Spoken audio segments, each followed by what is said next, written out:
Hi there, and welcome to another episode of Health with Dr. Yvette Masaka. This is a podcast that aims to correct myths around health. Today, we're going to be talking about an interesting topic, like always. So, we're going to be talking about yeast infections, and I'm joined by my colleague and my friend, Dr. Oscar Muloa. I'm sure many of us know him, especially from the circumcision video. Yeah, Welcome. it should be the icon for that. Yes, and it's the video that's actually doing well. Oh yeah? Yeah. I hope people are not just liking it, they're actually going there and going under the machete. Don't put it like that. Now you're scaring them. I take my words back. It's not a machete. It's a very small blade. Yeah, and you not feel a thing. Well, maybe just a little bit, but after a short while, you should get back up and running. Yeah. Yeah. So, Dr. Oscar, how common are yeast infections? Wow. I wish it wasn't the case. They're quite common, yeah? That's like 3 out of 4 women. Percentage-wise, that's about 75 for those who like numbers. And That's a lot. 75 is quite a huge number. Yeah, if you think about it. Yeah. Okay. And they're not just in women, Yeah. unfortunately. They're not in women, so men can also get yeast infections. So in men, it's I think about 4% Okay. of men. We're trailing behind. Still not a good number, though. No, which is not fair. Why? And it's not fair because a lot of things are, we have a lot of things as women. Okay. We have cervical cancer. We're leading in breast cancer. Well, even men have their own fair share of the distresses of life. But it's okay. We'll not fight who's got the worst part of of life. No, we will not. But I think it's important that people out there know that yeast infections are not actually considered STIs or sexually transmitted infections, because anyone can get a yeast infections. You don't really have to be sexually active to get a yeast infection. And that's a great point, because some women will feel a little bit ashamed to open up when they have that, because they feel when they tell someone about it or they come to the hospital setting, they'll feel they'll be judged as probably indulging in sexual activity, especially if they're not married. Yes. And yeah, so they kind of shun away. So I think it's a great point that you raised it up, that look, anyone can have it. Yeah.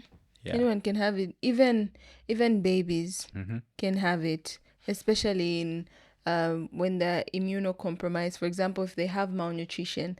So not only does this yeast infection affect the vagina, it can affect the mouth, can affect the skin, can affect your nails. So by definition, a yeast is a fungi. Yeah, it's a type of fungi. And the one that's notorious for causing these infections is called Candida albicans.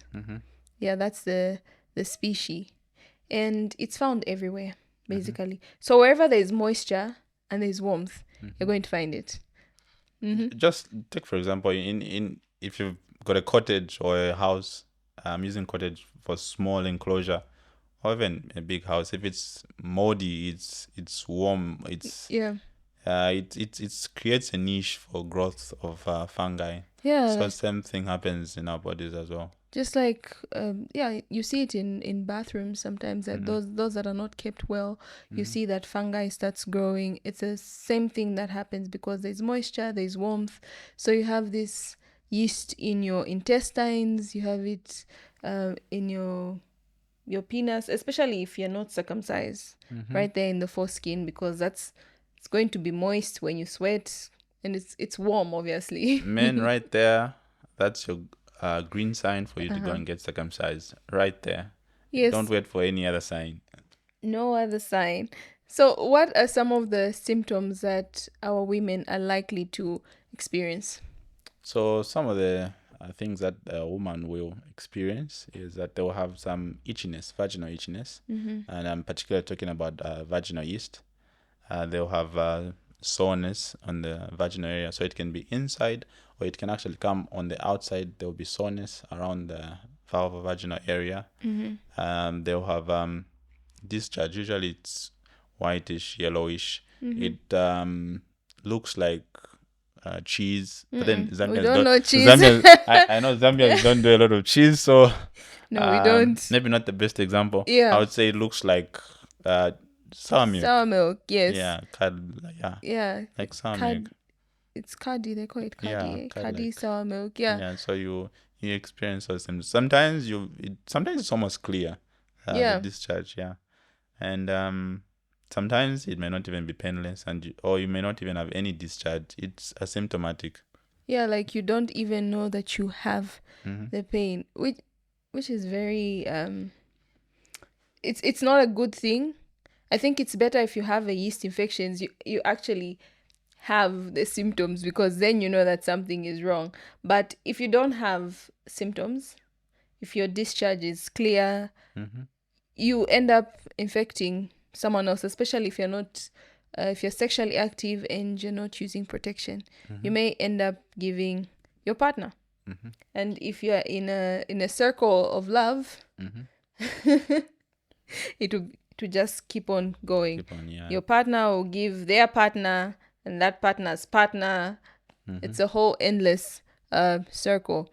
For the men, they actually have similar symptoms.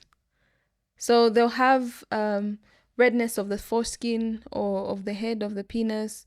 The foreskin may also have some cracks, Mm-hmm. like little sores, some rash.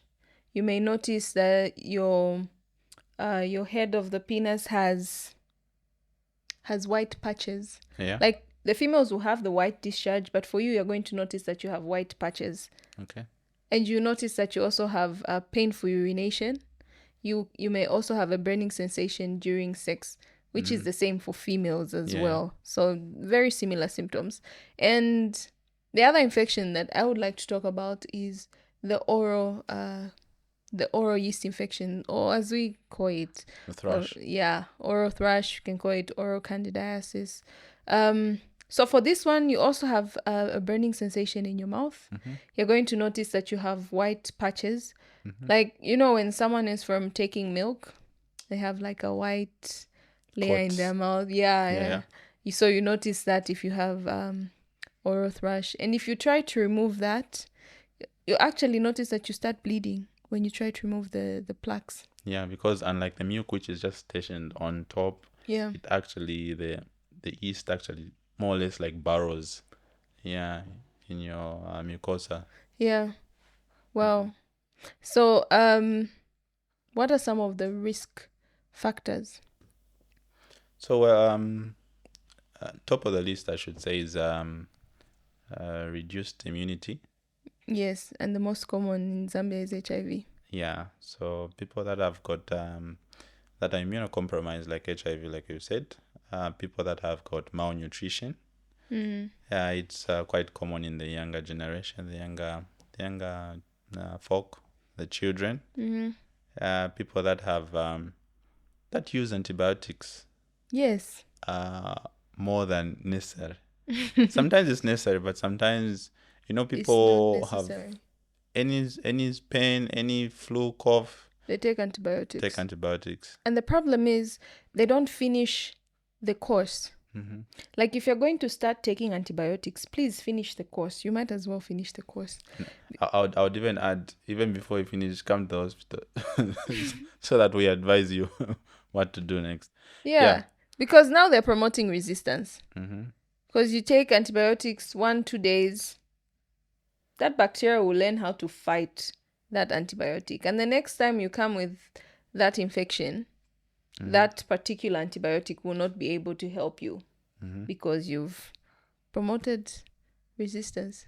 Yeah, so apart from that, I know that patients that are undergoing some necessary treatments, like chemotherapy, radiation, so it kind of lowers the immune system as well.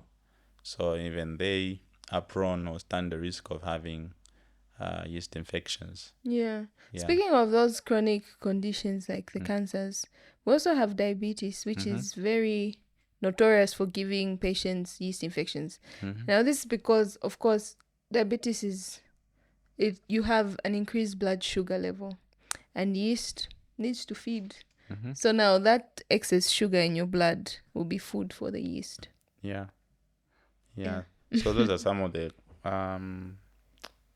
predisposing factors to having a yeast infection. But what other things, apart from people's conditions and the like, would actually predispose? I think maybe people would like to know about this. I don't have diabetes. I'm not on chemo radiation. I'm not malnourished. I'm not taking antibiotics anyhow. I'm just now. As a female, I'm going to tell you. Okay, please go ahead. So for ladies, poor hygiene. Okay, maybe you can expand on that one. I will expand on it. Okay. So poor hygiene will lead to, will predispose you to having vaginal infections. For example, if you're not changing your underwear. Okay. Yeah. I know this. I know this sounds funny, and I think boys are more likely to to do that. But you'd be surprised, even females. Okay. Yeah, if you're not changing your underwear on a regular basis, and if you're not wearing breathable underwear. Okay. Now you see, breathable underwear is... As you talk about breathable, maybe you give some materials that are common out there. Okay. Yeah. So breathable underwear is mostly cotton.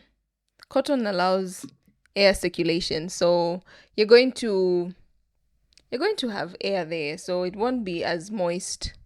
Okay. Yeah, but what we've noticed as ladies is that... Do people even like cotton? Well, we like cotton. It's comfortable. Mm-hmm. But they usually look like granny panties most of the time. Okay. So ladies don't like them because... So ladies don't like them because they're not very attractive to look at. Okay. So you find that most of the ladies will wear things like lace. Okay. They'll wear polyester. Okay. They'll wear nylon, because some of these actually will not show that you're wearing underwear. If I'm wearing a tight dress, if I wear cotton underwear, you see the lining of the underwear through my dress.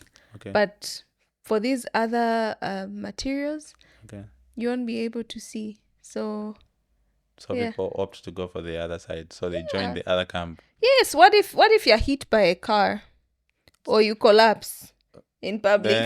Then... I don't know. Then your dress goes over your head. Okay, what are the odds? What are the odds? They always say wear clean underwear before you leave the house. For ladies, we take it a step further. We wear clean, attractive underwear.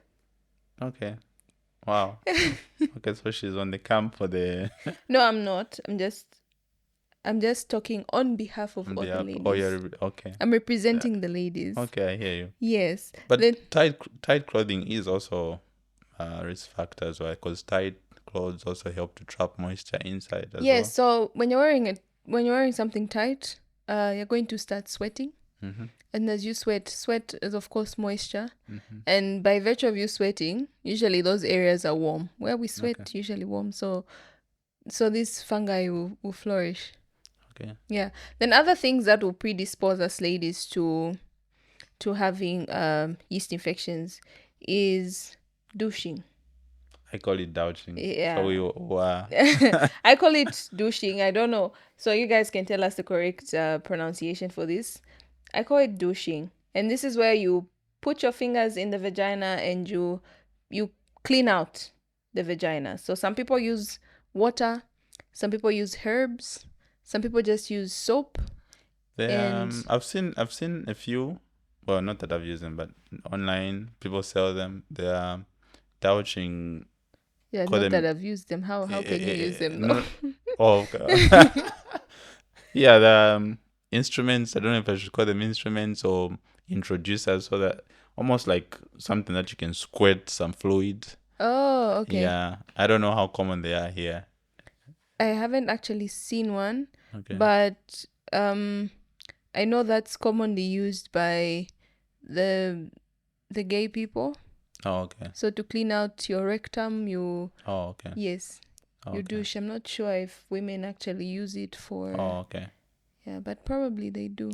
Yeah. Okay, whatever the case, we are not recommending that. Yeah, douching is not a very good thing. Yeah. And some feminine feminine products are very scented, and they can actually distort the pH of your vagina, and also just basically cause irritation. So the vagina has good bacteria.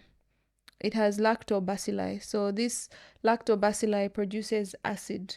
Now this acid, it creates an environment where the fungi is not supposed to grow. It's not supposed to flourish, as well as some bad bacteria. But if you're douching, meaning you're removing that good bacteria that's producing the acid and leaving your vagina more alkaline, because your vagina is supposed to be acidic, but when you leave it more alkaline, you're predisposing yourself to getting these vaginal yeast infections, as well as other vaginal bacterial infections. Yeah, I think germs have got quite a bad reputation of, well, not since time immemorial. Yeah. But just to put it across, not all of them are entirely bad, eh? Yeah, so I'm calling them good. So there's some good germs, for lack of a better term. Yeah. So that's why, even as much as you want to use soaps or whatever cleanser you're going to use, you don't want to kill 100% of them.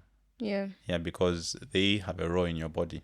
In fact, even your GI tract, your intestines, they've got some good bacteria in there. Yeah. That's why overuse of antibacterials actually destroys the bad and the good. The good. Yeah, because antibiotics will not choose say, oh, you're good, oh, you're bad. It will just be like, oh, Yeah, all bacteria. yeah, all bacteria, and yeah, you must leave. And when the good go out, so there's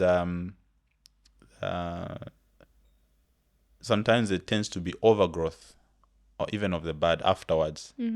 Okay, and even that just imbalance. Remember, the lactobacillus helps produce that acidic environment. Yeah. So when you remove that, so there's no one in that role to do what the lactobacillus was doing. Then there's overgrowth of the yeast. Remember that even in your body you have the yeast, but it's just in minimal amounts. Yeah. But then when those factors which put them at bay control their numbers, the factors are gone, then they thrive. Yeah, it's like the good bacteria is like a prison, for lack of better terms. It's like it creates a prison for the bacteria. But once that prison is left open, the prisoners just come out to play. Yeah. It's like when you turn off the lights and the roaches just start swarming in your place, Yeah. So apart from using these feminine products that we use to wash, we also have use of scented panty liners, scented tampons. Everyone has to smell good. Yes, but those are harmful. I think when you go to any interview, even before you say a word, they'll like you by your scent. Okay, that's true. Okay. But it's the vagina. It's different. No, you're right. It's different because okay, I've heard a lot of people making fun of women, saying that we smell like fish. Okay. That's because of bad bacteria. Okay. So the bad bacteria is what causes you to smell like, to have that fish odor. It's called bacterial vaginosis. So that is what gives you that fishy smell. When you have good bacteria, you will not have that fishy smell. Okay. And I mean, everyone has a certain scent, but it shouldn't be fishy. Okay. Yeah. All right. No, that's true. So you can just scent yourself around. Yes, just your body. And leave the body to do the rest. Leave the vagina. The vagina is very precious. It's self-cleansing. Yeah, one of my consultants or my teachers in med school would always say it's a self-cleansing oven. I don't know why I should add the oven part, but she just say it's a self-cleansing oven. Because it's warm. Okay. It's supposed to be warm. That's why she says self-cleansing oven. Okay. And you'd be surprised that yeast infections are actually very common in pregnant women. Oh, why so? They're quite a nuisance. Well, because of the hormonal changes that you go through when you're okay. I think one of the risk factors, I don't know if we mentioned it, the pills. Oh yeah, the estrogen pills. Mm-hmm. They're also a risk factor. Not that you should stop taking them. I think you should continue. It's just on a side note that you may be predisposed to vaginal yeast infections. Yeah, and remember, vaginal yeast infections are common in the childbearing age. Yeah. Yeah, that's like what, 13 to 45, 50. I'm not saying that children at 13 should give. Yeah, thank you for clarifying Yeah, that. but in that period when they so from puberty or from menarche to menopause. Okay, after menopause, the risks reduce. Well, even your hormones reduce at Yeah, that point. So but then of course we do have hormone replacement therapy. So some people still go on the pill yeah. just to keep the hormone profile still similar to the premenopausal period. So then they still stand a chance of having the yeast infections as well. Yeah. Also stress. Stress can predispose someone to having yeast infections. Why stress? Mm. Well, stress also can lower your immunity. Oh yeah. Yeah, so some people have actually noticed that when they're having things like exams, interviews, then they develop. I noticed whenever I'm about to have exams, I would have flus, I would have everything. My body would just go haywire. Yeah. You'd spend entire nights in front of your laptop or flipping pages, and before you know it, you're down with a cold, you're down with whatever, Yeah. and every part of your body is just sore. It's aching. Then after the exam, a few days, in fact, after the last paper of the exam, you feel so free and everything starts disappearing. They pack their bags and go, and you feel fresh all over again. Yeah, so stress will cause you to have a vaginal yeast infection. So now I think we can talk about prevention. Yeah.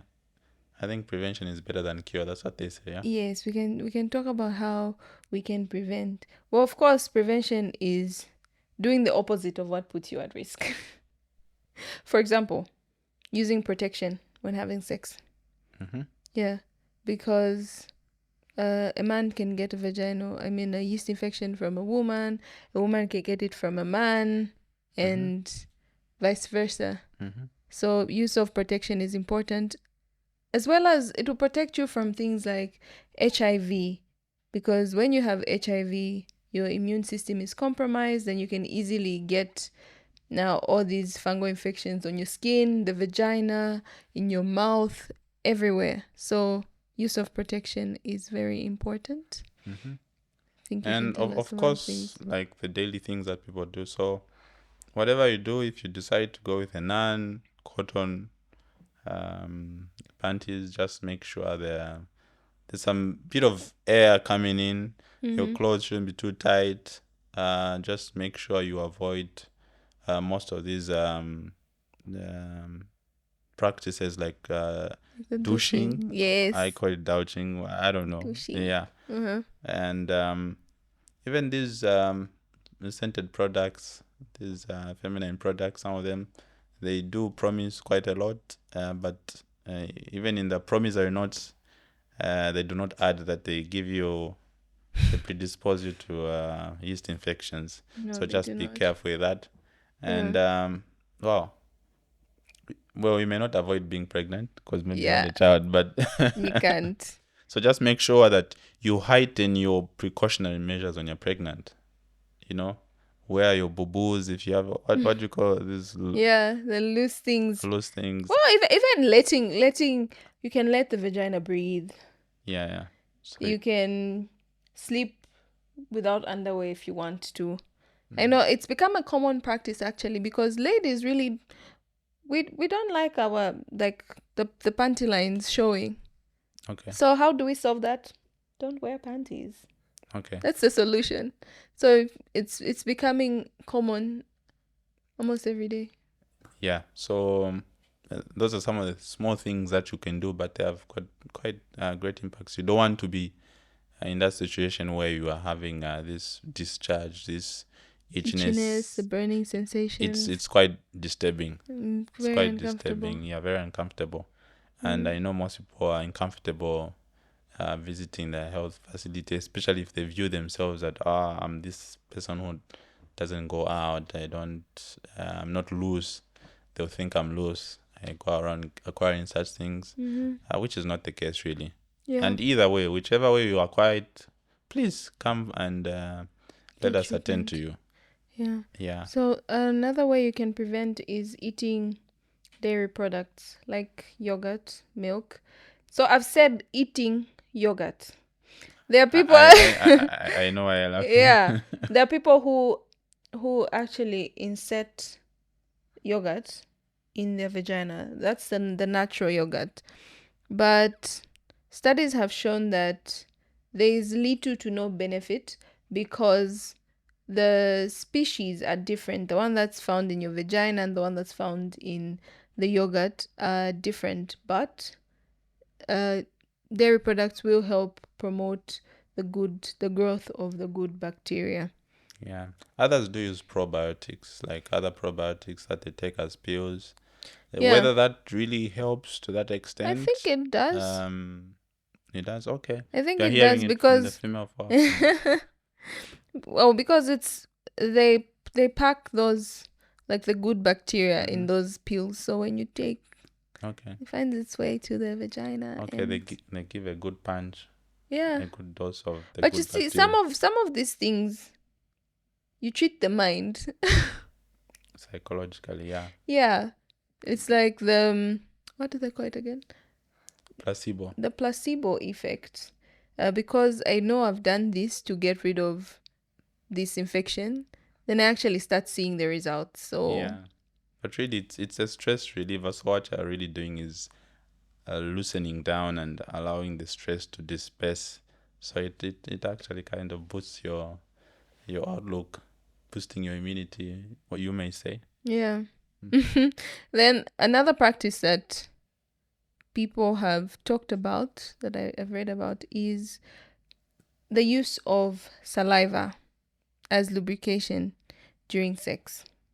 Now, saliva should not be used as lube. There are a lot of lubes on the market.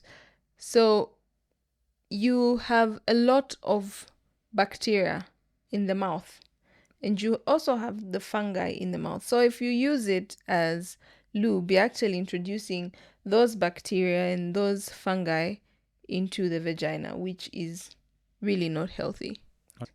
Manage your conditions. If you have diabetes, please take your meds. Take your meds, take your insulin. Yeah, if you're on insulin, if you're on the orals, take those. If you have HIV, please take your ARVs. Take your meds.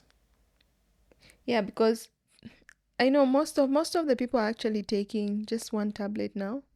Okay. Unless maybe I think it's very much easier than. Yeah, it's much easier now. So most, not all, because people are different on different regimens, but most people are just taking. And we hope in the future it will even be a longer duration. I think things are coming around. Yeah, so it's just one tablet every day. So if you can, please try to manage your HIV, because there are a lot of conditions that HIV will predispose you to. Because your immunity is low. You can get any infection. You can get viral infection, bacterial infection, fungal infection. And I mean, vaginal yeast infection is like the least of your problems, honestly, if you're not taking your meds. Yeah. Yeah, so just like she's alluded, make sure your conditions, your chronic conditions, are sorted or at least managed within normal ranges, so that they don't predispose you to that. And the other thing that you also want to do is, when you notice that you actually have, so now that you have it already, you come to the hospital setting and we'll prescribe some medications for you. So we have topical creams. Yeah, topical creams that will be prescribed. And they are quite easy, because some of them is just once off. It's a suppository, you just insert it. It's almost like most of them are shaped like a bullet. I don't know if it's a bullet shape. Yeah, then you just insert it overnight, and you find it's just one night. So they range from about 1 day to about 5-6 days.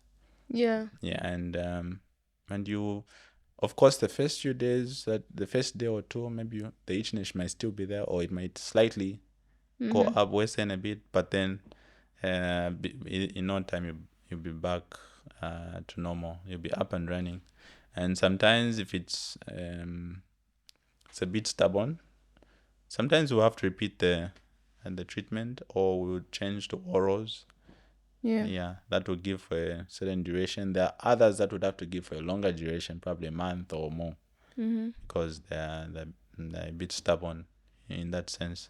So I think, and they're easily treatable. Yeah, unless it goes to the worst case scenario. Yeah. And then most of them are not actually are not severe. Most of them are mild. Mm-hmm. You just notice one or two things here, some itching, and there. You can actually go about your work, but you just have that background sensation, as it were. But still, let it get treated so that it doesn't cause a severe form. Mm-hmm. Yeah, and for pregnant women, it can predispose you to premature labor, Yeah. preterm birth, and even infection of your child during childbirth. So Yeah. they may end up having fungal infection as well, and you do not want that to happen. No, you do not. Yeah. So yeah, just look out for yourself, and if you're pregnant for your unborn, so at the time there of birth, they are clean and Yeah. good to go.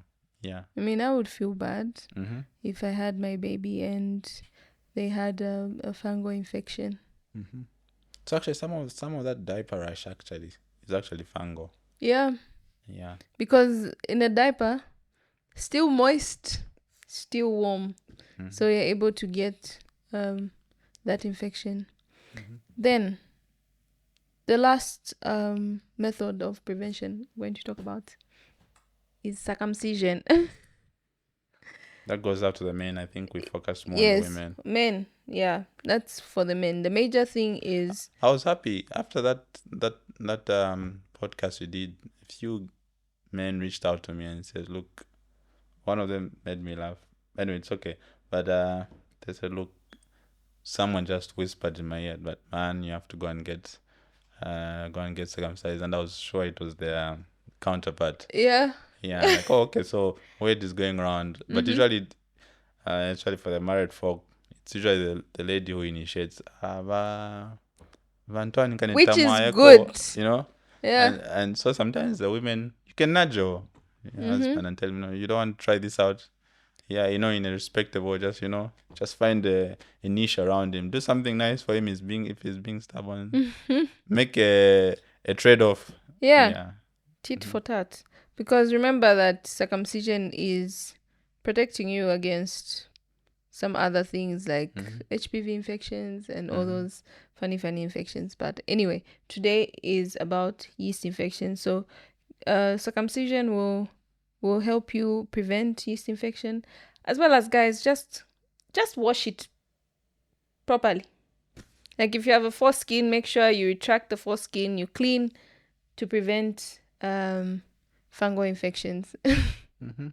Yeah. So anyway, I won't talk about it. But yeah. Yeah, I think it's been a great discourse.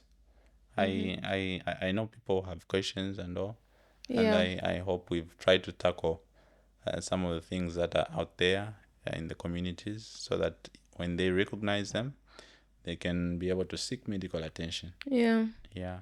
I think my last words will be that remember that vaginal yeast infections are not considered sexually transmitted infections, because, as I said earlier, you don't need to have sex to have a yeast infection. You just need to be stressed, pregnant. You may need to have conditions like diabetes, malnourished to get it. You don't necessarily need to have sex to get it. Okay? So men out there and other people, do not stress the young ladies when they tell you that they have a yeast infection, because it doesn't mean that they've been sexually active. It just means that the pH in the vagina, something is something is off balance in the vagina between the good bacteria and the fungi. Why are you smiling? No, there's just a nice term that is used in relation to that, dysbiosis, something like that. Oh yeah. Medical Yeah. terms. It's a term for every single thing. Yeah. But thank you so much for joining me today. It's a pleasure. Yeah, I hope Feels like people. home already. I mean, it is home. I hope people have learned one or two things. I know people will not agree with everything. Yeah, and before I forget, I know most people are going to ask about use of Toilets. yeah. So there are different schools of thought when it comes to public toilets. So some say that you are able to get all these bacterial infections and fungal infections from the toilet, and others say that you cannot get them from the toilet. So maybe what we can do is we ask the viewers if they have any researched thing to put a link in the bottom and see if there's anything, so that we review what other people, other research has been done towards because that. The articles I came across are the ones that I didn't read a lot of articles, but I read maybe 2 or 3, and they all had their own views. Yeah. So the issue of the public toilet is still up for debate, but I know people have different experiences. I've heard people saying that, after I used this toilet, then I developed a fungal infection, or I developed a bacterial infection, or I developed a UTI. So I guess in medicine they say never say never. Yeah. So thank you again for coming. And viewers, don't forget to subscribe. This was Health with Dr. Yvette Maseka. Bye-bye.